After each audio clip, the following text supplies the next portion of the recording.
Good evening students and parents. NEET 2025 എക്സാമിനേഷൻ്റെ ഒരു അവലോകനമാണ് നമ്മൾ ഇന്നിവിടെ പറയുന്നത്. പൊതുവേ ക്വസ്റ്റ്യൻ പാടായിരുന്നു.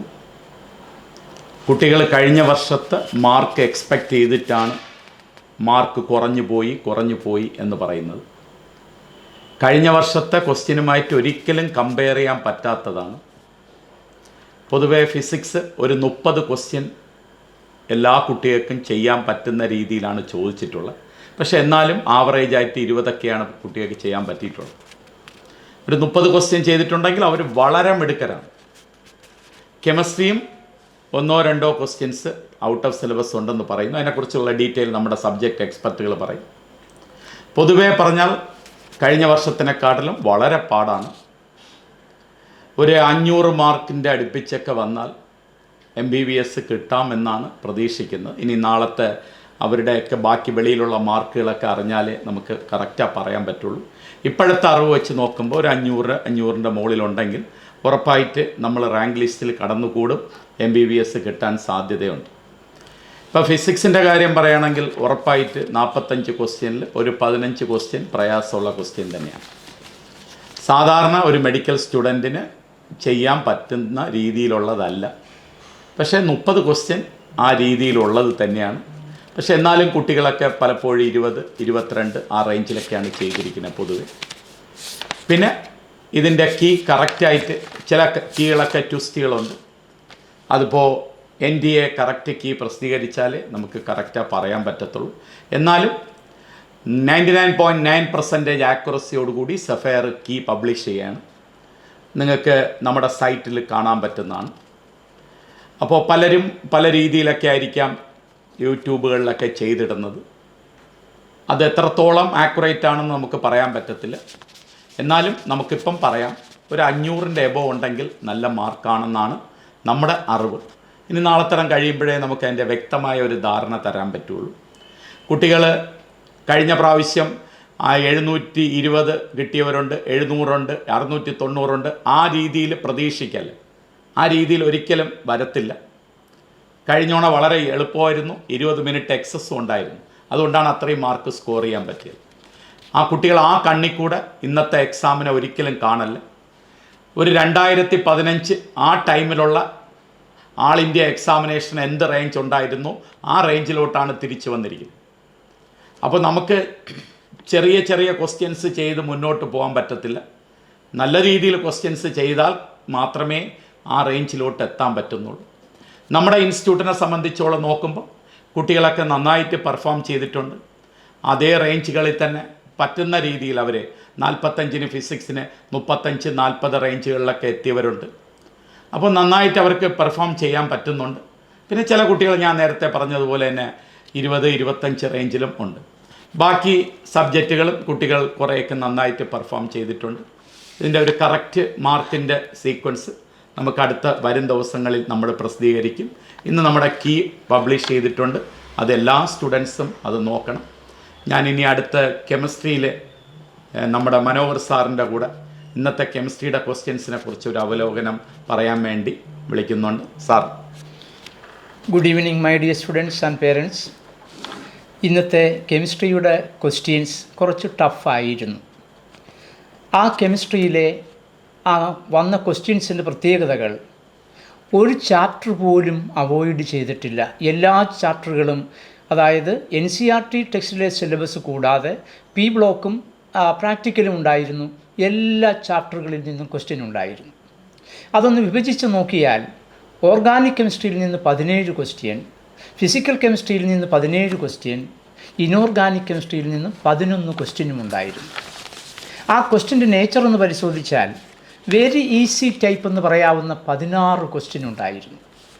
മറ്റൊന്ന് മീഡിയം ടൈപ്പ് 22 ക്വസ്റ്റ്യനും ബാക്കി ഡിഫിക്കൽട്ട് എന്ന് പറയാവുന്ന 7 ക്വസ്റ്റ്യൻസുമായിരുന്നു അതിനകത്തുണ്ടായിരുന്നത്. ഇതിൽ നമുക്ക് ഔട്ട് ഓഫ് സിലബസ് എന്ന് പറയാവുന്ന ചില ക്വസ്റ്റ്യൻസ് വേണമെങ്കിൽ ഉൾപ്പെടുത്താം. ഉദാഹരണം, സൈക്ലിക് ഓർഗാനിക് കോമ്പൗണ്ട്സിൻ്റെ ഐസോമർസ് നമുക്ക് പഠിക്കാനില്ല. അതിനെ ബേസ് ചെയ്ത 2 ക്വസ്റ്റ്യൻസ് ചോദിച്ചു. അത് നമുക്ക് ഔട്ട് ഓഫ് സിലബസ് എന്ന് പറയാം.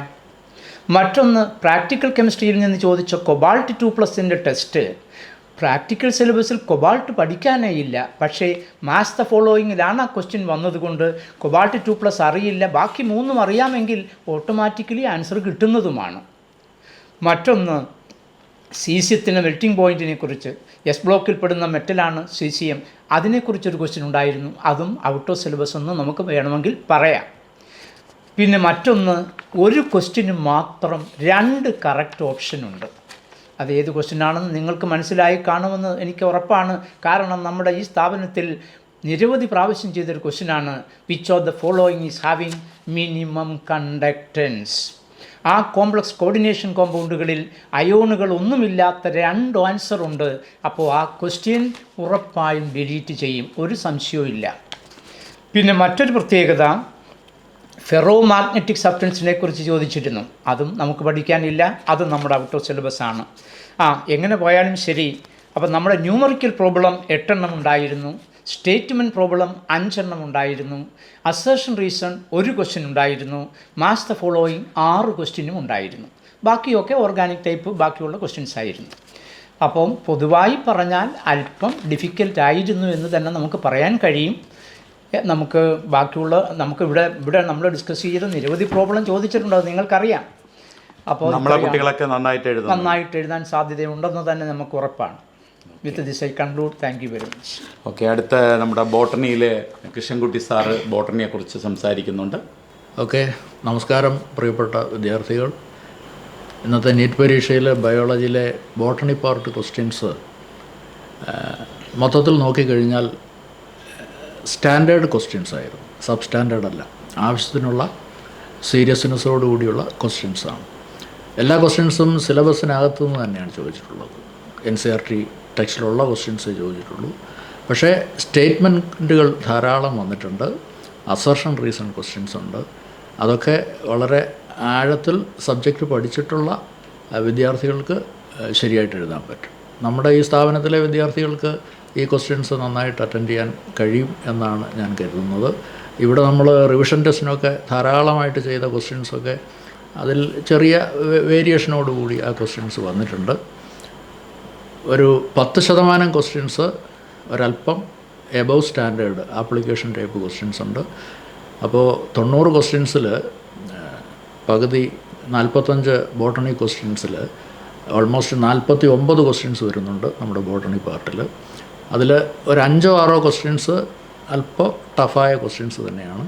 അതും നന്നായിട്ട് പഠിച്ച വിദ്യാർത്ഥികൾക്ക് പൂർണ്ണമായിട്ട് ശരിയാക്കാൻ കഴിയും. എങ്കിലും 1-2 ക്വസ്റ്റ്യൻസ് ചിലപ്പോൾ ശരിയാകാതിരിക്കാനും ചെറിയ സാധ്യതയുണ്ട്. ഇനി കീ ഫൈനലായിട്ട് നോക്കിയിട്ട് നിങ്ങൾക്ക് എത്രത്തോളം ശരിയായെന്ന് മനസ്സിലാക്കാം. ഒരു തീരുമാനത്തിലെത്താനും കഴിയും, എത്ര മാർക്ക് കിട്ടും എന്നുള്ള കാര്യത്തിൽ. NCERTക്ക് പുറത്ത് ഒരു ക്വസ്റ്റ്യൻ പോലും ഇല്ല.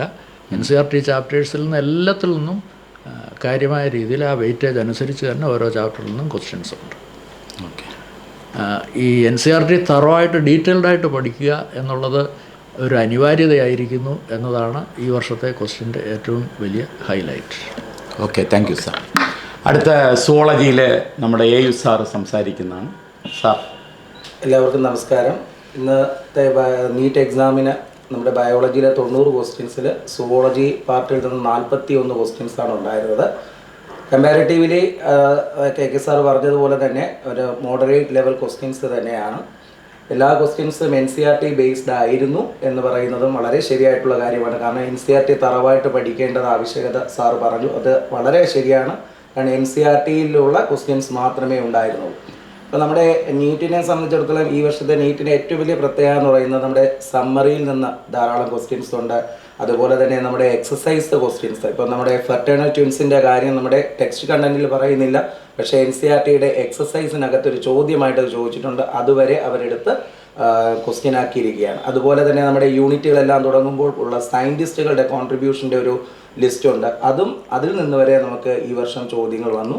കമ്പാരിറ്റീവ്ലി ഒരു 41 ക്വസ്റ്റ്യൻ സുവോളജിയിലുള്ളതിൽ ഒരു 3 ക്വസ്റ്റ്യൻ ഒഴിച്ച് കഴിഞ്ഞാൽ ബാക്കിയെല്ലാം ഡയറക്റ്റായിട്ട് ചോദിച്ചതാണ്. ഒരു 3 ക്വസ്റ്റ്യൻ മാത്രമാണ് ഒരു ഇൻഡയറക്റ്റ് എന്ന് പറയാൻ പറ്റും. But it is based on syllabus also. അത് സിലബസിലുള്ള കണ്ടന്റിനെ ബേസ് ചെയ്തിട്ടുള്ള 3 ചോദ്യങ്ങൾ തന്നെയായിരുന്നു. പക്ഷെ കുറച്ചും കൂടെ ട്വിസ്റ്റ് ചെയ്ത് ചോദിച്ചു എന്നുള്ളത് ഒഴിച്ച് കഴിഞ്ഞാൽ കമ്പാരിറ്റീവ്ലി സുവോളജി പാർട്ട് എന്ന് പറയുന്നത് പൊതുവേ എളുപ്പമാണ്.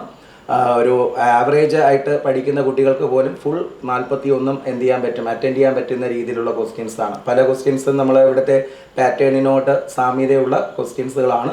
പിന്നെ ഇപ്പോൾ ഒരു പ്രവണത കണ്ടതെന്ന് പറയുന്നത് നമ്മുടെ NCERT ടെക്സ്റ്റ് ബുക്കിലല്ലാതെ നമ്മുടെ ബയോളജിയിൽ, പ്രത്യേകിച്ച് സുവോളജിയിൽ ആഡ് ചെയ്തിട്ടുള്ള 2 ടോപ്പിക്കായ ആനിമൽ ടിഷ്യൂസും കോക്രോച്ചിൽ നിന്ന് ഈ വർഷം ഒരു ചോദ്യം പോലും ചോദിച്ചില്ല എന്നുള്ളതാണ് മറ്റൊരു ഹൈലൈറ്റ്. NCERTയിലുള്ള ഫ്രോഗിനെ മാത്രമാണ് ഇവിടെ ചോദിച്ചത്. കഴിഞ്ഞ വർഷം നേരെ തിരിച്ചായിരുന്നു, കോക്രോച്ചിൽ നിന്ന് 2 ചോദ്യം, ഫ്രോഗിൽ നിന്ന് 1 ചോദ്യം ചോദിച്ചില്ല.